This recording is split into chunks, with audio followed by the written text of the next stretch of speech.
नमस्ते, स्वागत है। वक्त हो चुका है खबर असरदार का। आपके साथ मैं हूं पूजा सचदेवा। नमस्कार, बहुत बहुत स्वागत। और शुरुआत असरदार खबर के साथ। एक तरफ बिहार में हार के बाद कांग्रेस में रार मची हुई है, वहीं कांग्रेस में एक गृह युद्ध कर्नाटक में भी छिड़ा हुआ है। सीएम और डिप्टी सीएम में ठनी हुई है। दोनों के बीच ये झगड़ा मुख्यमंत्री की कुर्सी को लेकर है।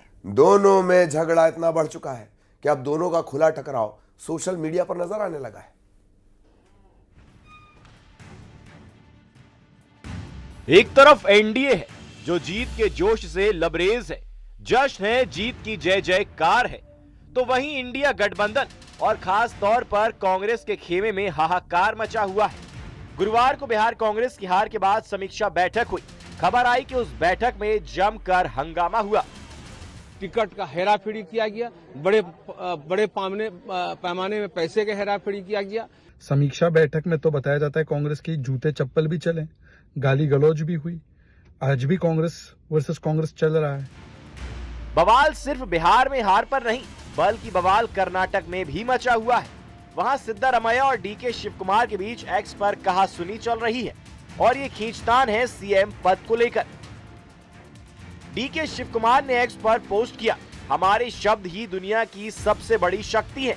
इस पर सिद्धारमैया ने पलटवार कर पोस्ट किया, शक्ति केवल शब्दों में नहीं बल्कि काम और जनता के लिए किए गए प्रयास में होती है।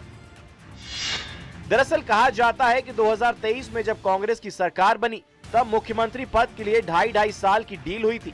20 नवंबर को 2.5 साल का कार्यकाल पूरा हुआ है, लेकिन सिद्धारमैया अब कुर्सी से हटने को तैयार नहीं। सत्ता के घमासान के बीच बड़ी खबर है कि कर्नाटक के सीएम सिद्धारमैया और deputy CM DK Shivakumar Delhi जा सकते हैं। is our temple. We have to go there. All of us are without Delhi. Nothing can go. Congress party is a party with a big history, and always Delhi will guide us. We may rule here. Ultimately, we have a policy contained to the whatever the policies of the Congress party and the constitution. We have to work by that. So we will go to Delhi whenever they call me and the party leaders. Faisal करना, वो government ठीक से चलना। लेकिन यहाँ पे कुछ भी ठीक से नहीं चल रहा है सर। फैक्शन बन के अपने अपने बयान रख रहे हैं। नहीं चलता है, ये डिस्टर्बेंस नहीं होना चाहिए। डिस्टर्बेंस अच्छा नहीं है। बहुत अच्छा प्रोग्राम्स दिया, इसके बारे में मेरा रिक्वेस्ट है वो सारे 3 लोगों बैठ के इनके बुलाकर फैसल करना अच्छा होता है। उधर मल्लिकार्जुन खड़गे कह रहे हैं कि आलाकमान विवाद को सुलझा देगा। कांग्रेस बिहार में चुनाव हारी, वहां चुनाव से पहले सीटों के बंटवारे पर तलवारें खींची थी। हार के बाद भी बवाल मचा है। कर्नाटक में कांग्रेस की सरकार है, वहां कुर्सी को लेकर संघर्ष चल रहा है। ऐसे में सवाल है कि आपस में भिड़ते रहेंगे तो बीजेपी से कैसे लड़ेंगे। Bureau report, news 18।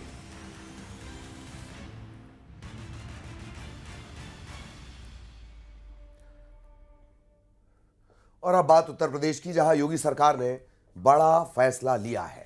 अब आधार कार्ड जन्म तिथि प्रमाण के तौर पर मान्य नहीं रहेगा। योजना विभाग ने आधार को जन्म तिथि प्रमाण के तौर पर उपयोग करने पर रोक लगाने के निर्देश जारी किए। डिप्टी सीएम केशव मौर्य ने जहां इस फैसले का स्वागत किया, वहीं एसपी ने इसे पीडीए समाज के वोटर के नाम कटवाने का एक हथकंडा बताया है।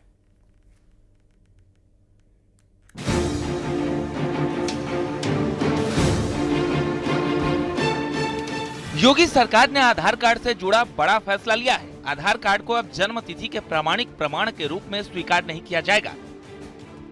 योगी सरकार के नियोजन विभाग ने इस संबंध में राज्य के सभी विभागों के प्रमुख सचिवों और अपर मुख्य सचिवों को कार्यकारी आदेश जारी कर दिए हैं। ये कदम UIDAI की ओर से 31 अक्टूबर को जारी किए गए उस पत्र के आधार पर उठाया गया है, जिसमें कहा गया था कि आधार में दर्ज जन्म तिथि अनुमानित होती है, इसके प्रामाणिक दस्तावेज के रूप में मान्य नहीं किया जा सकता।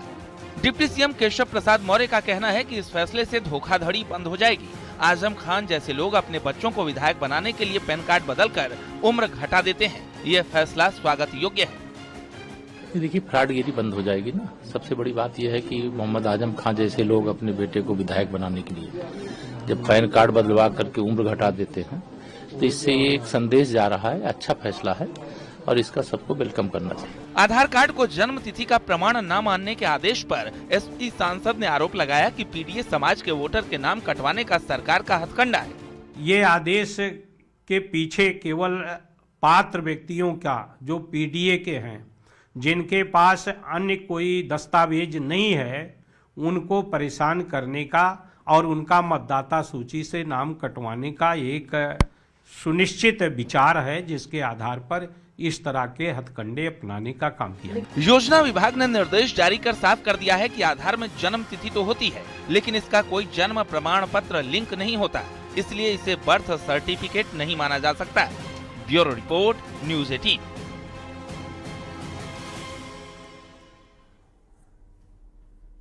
आइए बात करते हैं आईएएस संतोष वर्मा की, जिनके विवादित बयान पर घमासान जारी है। एक तरफ लोगों का क्रोध है और सड़कों पर विरोध है, तो अब दूसरी तरफ बीजेपी के दिग्गज नेता और पूर्व मंत्री नरोत्तम मिश्रा ने भी अपनी नाराजगी जाहिर कर दी है। बाबा बागेश्वर के मंच से आईएएस संतोष वर्मा को नाराजगी के साथ साथ खुली चेतावनी भी दे दी है। रिपोर्ट देखिए। एक परिवार में एक व्यक्ति को आरक्षण मिलना चाहिए, जब तक कि मेरे बेटे को कोई ब्राह्मण अपनी बेटी दान नहीं करते।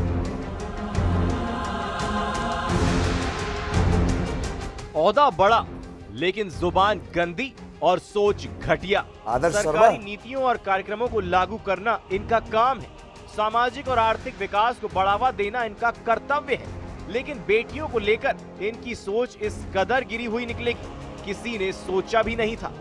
ये है मध्य प्रदेश के वरिष्ठ आईएएस अधिकारी, नाम है संतोष वर्मा। आरक्षण के मुद्दे को लेकर इन आईएएस अफसर संतोष वर्मा ने बेटियों को लेकर अपनी गंदी जुबान से किस तरह जहर उगला, जरा ये दोबारा सुनिए। एक परिवार में एक व्यक्ति को आरक्षण मिलना चाहिए, जब तक कि मेरे बेटे को कोई ब्राह्मण अपनी बेटी दान नहीं करते या उससे उसका संबंध नहीं बना दे, केवल आर्थिक आधार की अगर बात है तो।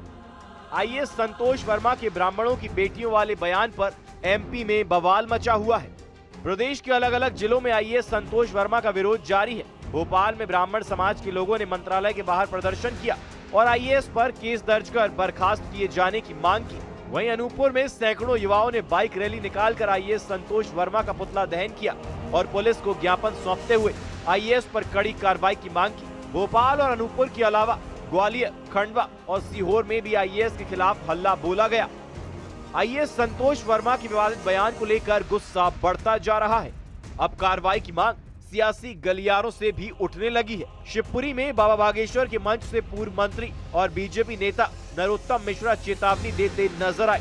नरोत्तम मिश्रा ने दो टूक कहा कि सरकार आईएएस संतोष वर्मा पर कार्रवाई करे, वरना सनातन धर्मियों को कार्रवाई करनी पड़ेगी।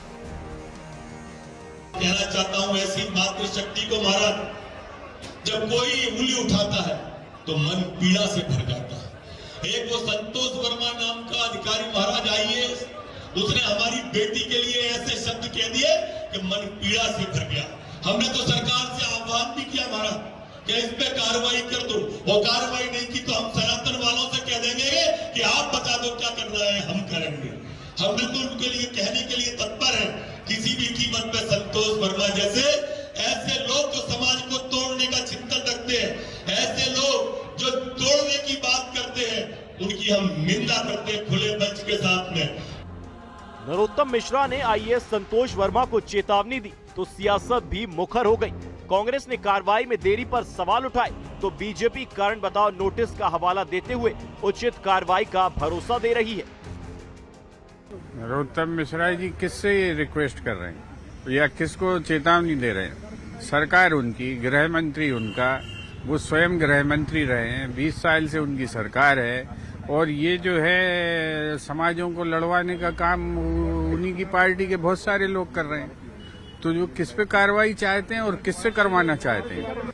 देखिए, सबसे महत्वपूर्ण चीज यह है कि इस प्रकार का असंवेदनशील वक्तव्य सामने आने के पश्चात ही मध्य प्रदेश की सरकार ने उसका संज्ञान लेते हुए संबंधित